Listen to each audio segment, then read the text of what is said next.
महाकुंभ को लेकर पश्चिम बंगाल के मुख्यमंत्री ममता बनर्जी के बयान के बाद सियासी बवाल शुरू हो चुका है। एक तरफ बीजेपी नेताओं ने उनके बयान का विरोध किया तो वहीं साधु संतों ने भी ममता बनर्जी के बयान का कड़ा विरोध जताया। बीजेपी नेता गौरव वल्लभ ने पश्चिम बंगाल के मुख्यमंत्री के मृत्यु कुंभ वाले बयान पर कहा, 144 साल बाद सनातन धर्म के महान पर्व को देश के एक राज्य की मुख्यमंत्री मृत्यु कुंभ कहती है। ममता बनर्जी की समस्या यही है कि इस समय उन्हें अपनी तुष्टीकरण की राजनीति में बाधा नजर आ रही है। देश की सभी सनातन प्रेमी उनकी है बात सुन रहे हैं।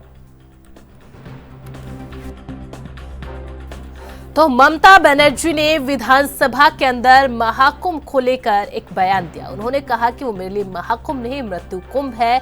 इसके साथ ही उन्होंने महाकुंभ के अंदर मची भगदड़ पर भी अपनी बात रखी, जिसके बाद देश में सियासी घमासान मचा हुआ है। भारतीय जनता पार्टी के बड़े नेता लगातार ममता बनर्जी को घेरने का काम कर रहे हैं और लगातार कह रहे हैं कि ममता बनर्जी ने जो सनातन को लेकर बयान दिया है, महाकुंभ को लेकर बयान दिया है, वो सनातन विरोधी है। साथ ही साथ कहा कि पश्चिम बंगाल में चूंकि विधानसभा चुनाव होने वाले हैं, उसके लिहाज से तुष्टीकरण की राजनीति में बाधा नजर आ रही है। तो अब साधु संतों का विरोध भी इस पर दिखाई देने लगा है। साधु संत भी ममता बनर्जी के बयान को लेकर लगातार विरोध दर्ज करा रहे हैं, आपत्ति दर्ज करा रहे हैं और ममता बनर्जी के इस बयान को सनातन विरोधी बयान बता रहे हैं। तो अब बीजेपी और साधु संत ममता बनर्जी के इस बयान को लेकर अपना अपना विरोध दर्ज करा रहे हैं।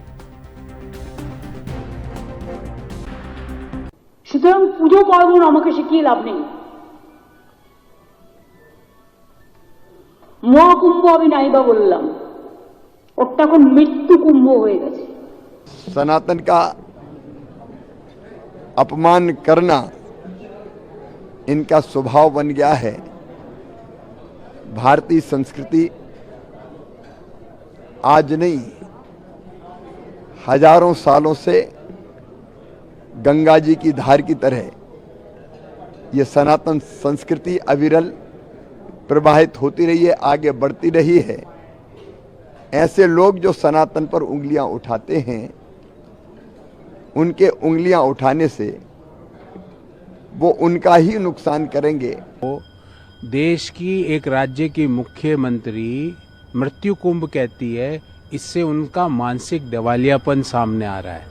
ममता बनर्जी से मैं पूछना चाहता हूं कि 60 करोड़ देशवासियों ने महाकुंभ में डुबकी लगा ली और अगले कुछ दिनों में 10 करोड़ और हो जाएंगे।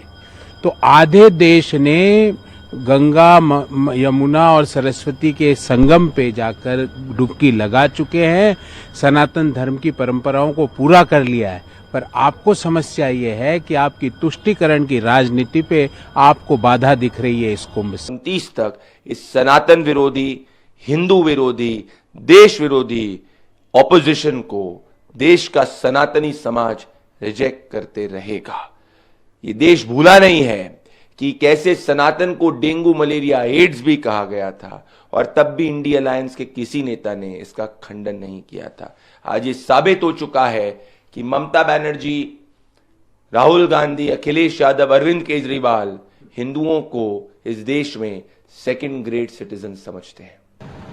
उन्होंने सनातन धर्म पे उंगली उठाई है। जिस तरह से सनातन के मानने वाले लोगों की भावनाओं को आहत किया है। आखिर ममता बनर्जी को शायद मालूम होना चाहिए कि न केवल देश से, पूरी दुनिया से करोड़ों लोग आ रहे हैं। अब केवल महाकुंभ के स्नान के 9 दिन बाकी रह गए। सारे अमृत, जो शाही अमृत स्नान होते थे, वो समाप्त हो चुके। इसके बावजूद भी 1.5 करोड़ लोग प्रतिदिन प्रयागराज आ रहे हैं। तो ये कहीं ना कहीं एक स्पिरिचुअल, आध्यात्मिक और जिस तरह से है उस ऐसे कुंभ का, जहाँ पे गंगा जमुना की उस की पे आप देख रहे हैं कि जो भी गया और जिसने भी उसमें होली डिप लिया, चाहे फॉरेनर्स हो, चाहे सेलिब्रिटीज हो, चाहे एक्टर्स हो, चाहे कॉमन मैन हो, एक तो सब उसी पवित्र कुंभ में स्नान कर रहे हैं और सबको एक ही ऊर्जा की अनुभूति हो रही है। अगर उनको गंगा मैया को मानती हैं तो ममता बनर्जी, अब देखिए, ये तो राजनीतिक दलों की अपनी भाषा होती है और जब मौका आता है तो वो लोग अपने ढंग से अपने